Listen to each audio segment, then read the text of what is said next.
వరంగల్ పట్టణ జిల్లా కాజీపేట డీజిల్ కాలనీలో వర్షాలకు కొత్తగా నిర్మాణమవుతున్న భవనం కుంగిపోయింది. విశ్రాంత ఉద్యోగి రవీందర్ రెడ్డి డీజిల్ కాలనీలో 4 అంతస్తుల భవనాన్ని నిర్మిస్తుండగా పనులు చివరి దశకు చేరుకున్నాయి. వారం రోజులుగా కురుస్తున్న వానకు భూమి నానడంతో భవనం బరువుకు సెల్లార్తో పాటు మొదటి అంతస్తు భూమిలోకి కుంగిపోయింది. విషయం తెలుసుకున్న స్థానికులు పోలీసులకు సమాచారం అందించారు.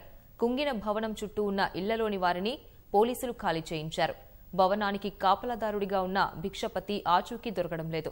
విషయం తెలుసుకున్న అతని భార్య మణెమ్మ, 2 పిల్లలు ఆచూకీకి వెతుకుతున్నారు. వాచ్మెన్ భిక్షపతి అందులోనే ఇరుక్కొని ఉన్నట్లు స్థానికులు భావిస్తున్నారు.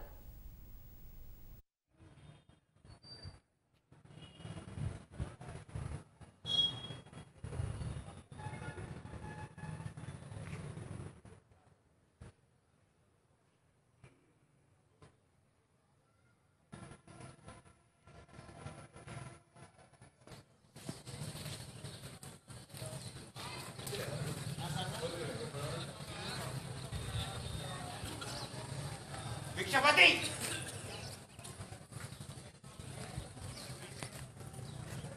भिक्षपति ఉన్నవా ఉంటే దేనైనా కొట్టు సప్పుడు చేయి.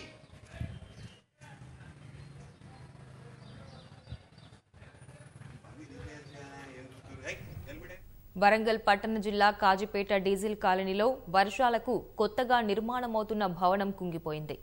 విశ్రాంత ఉద్యోగి రవీందర్ రెడ్డి డీజిల్ కాలనీలో 4 అంతస్తుల భవనాన్ని నిర్మిస్తుండగా పనులు చివరి దశకు చేరుకున్నాయి.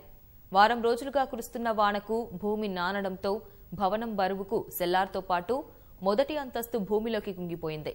విషయం తెలుసుకున్న స్థానికులు పోలీసులకు సమాచారం అందించారు. కుంగిన భవనం చుట్టూ ఉన్న ఇళ్లలోని వారిని పోలీసులు ఖాళీ చేయించారు. భవనానికి కాపలాదారుడిగా ఉన్న భిక్షపతి ఆచూకీ దొరకడం లేదు. విషయం తెలుసుకున్న అతని భార్య మణెమ్మ, 2 పిల్లలు ఆచూకీ కోసం వెతుకుతున్నారు. వాచ్మెన్ భిక్షపతి అందులోనే ఇరుక్కొని ఉన్నట్లు స్థానికులు భావిస్తున్నారు.